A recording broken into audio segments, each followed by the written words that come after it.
As technology progresses further and further, electronic devices are able to be built smaller and smaller. In this video, we'll be looking at the smallest robots ever built, from robots the size of an insect, all the way down to robots smaller than a single-celled paramecium. These robots are anything but small fry. The very first robot we're going to be looking at, which is also the largest on the list, is the RoboBee built by researchers at the Harvard Microrobotics Lab.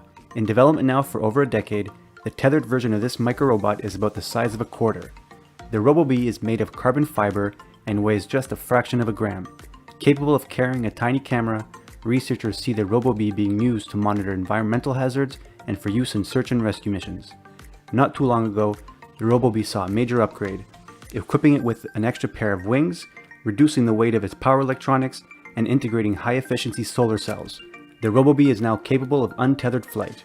The newer version is called the RoboBee X-Wing, and although it's larger than its predecessor, it still only weighs 259 milligrams, and there's little doubt that the researchers will be able to miniaturize it even further.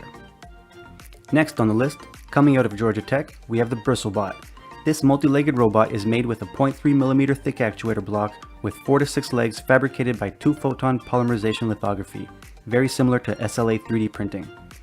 The BristleBot weighs only 5 milligrams with dimensions of 2 by 1.87 by 0.8 millimeters and has 4 to 6 legs depending on what it's going to be used for. It can move around by picking up vibrations of external sources like a speaker, ultrasound, or sonar waves, or through oscillations caused by the onboard piezoelectric actuator, and moves at 8 millimeters per second. Piezoelectric actuators convert electrical energy directly into linear motion or the reverse, creating electricity from vibrations, theoretically allowing them to power up a sensor. Changing the size and design of the legs allows them to respond to specific resonant vibrations, and connecting two BristleBots of different sizes together allows the BristleBots to be steered towards the desired direction. The BristleBots are capable of sensing subtle changes in the environment, and working together, they can be used to carry heavier objects.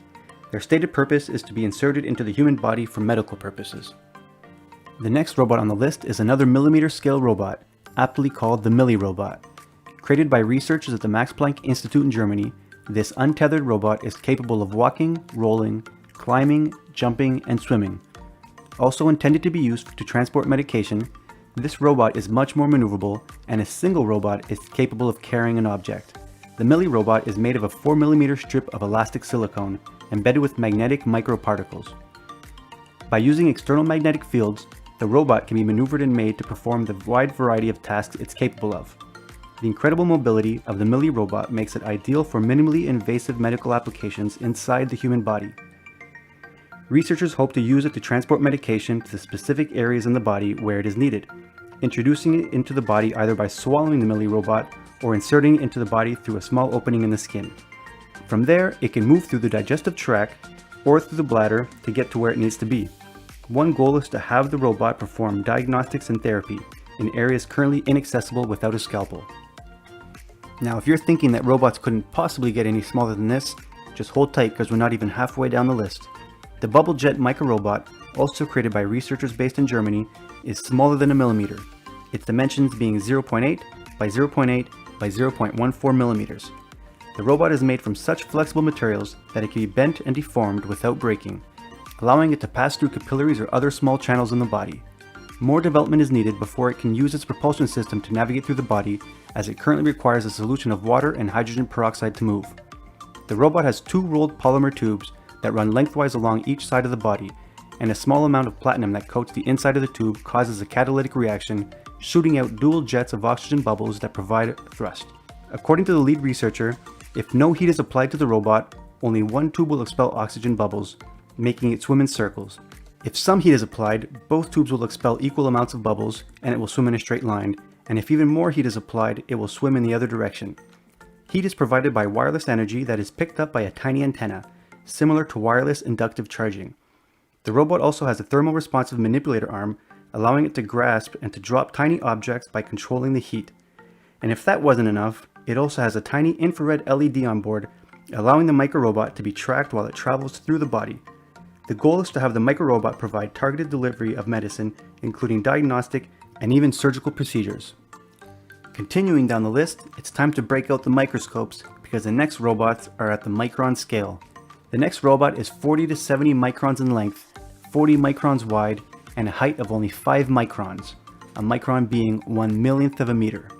The Cornell microscopic robot looks like it comes right out of a science fiction movie. For scale, the robot is a little larger than an amoeba, but smaller than a single-celled paramecium. These are the first microscopic robots to incorporate semiconductor components, allowing them to be controlled and made to walk. Each robot consists of a simple circuit made from silicone photovoltaics, which function as a torso and brain, and 4 electrochemical actuators that function as legs. The legs are constructed using atomic layer deposition and lithography, and made of strips of platinum only a few dozen atoms thick, and are capped on one side by a thin layer of inert titanium. The legs are actuated by flashing laser pulses at different photovoltaics, which applies the positive charge to the platinum, causing negatively charged ions to absorb onto the exposed surface from the surrounding solution to neutralize the charge. The ions force the exposed platinum to bend, allowing the robot to walk. So by toggling the laser back and forth between the front and back photovoltaics, the robot moves. The robots operate with a very low voltage of 200 millivolts at a low power of 10 nanowatts. Because they are made with standard lithographic processes, they can be fabricated in parallel where 1 million robots fit on a 4-inch silicone wafer. Researchers hope that swarms of these microscopic robots could be dispatched to probe the human brain or suturing blood vessels or even restructuring materials.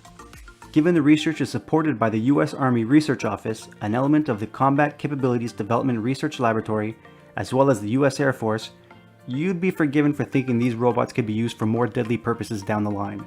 And now, for some nightmare fuel, here are dozens of these robots being sucked up into a syringe. Now, if that wasn't scary enough, researchers from MIT are developing microscopic robots light enough to float in the air.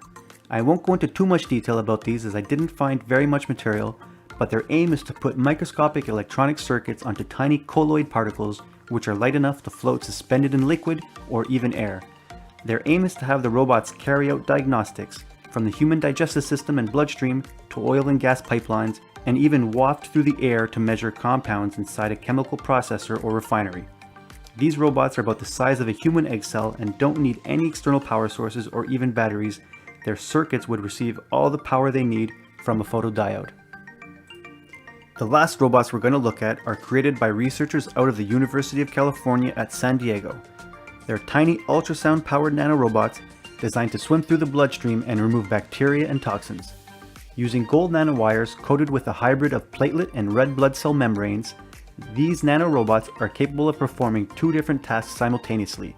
The hybrid cell membrane coating allows the nanorobots to function as platelets, which bind pathogens like MRSA bacteria, and to function as red blood cells, which absorb and neutralize the toxins produced by these bacteria. The gold nanowire responds to the ultrasound, giving the robots the ability to swim. At less than 2 microns in length, these are the smallest robots on this list. At the time the article was written in 2018, researchers had yet to try them on live animals, and it's not clear if there were any significant advancements since then. Tests that were done at the time with blood samples showed that 5 minutes after having the nanorobots treat MRSA contaminated blood, the samples had 3 times less bacteria and toxins than the untreated samples.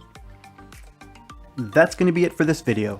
Some of you may be wondering, hey, what about DNA robots? And yes, they actually do exist, but we'll come back to them in a future video. This wasn't an exhaustive list, so if you feel I missed some important robots, make sure to let me know in the comments and I'll include them in a future video.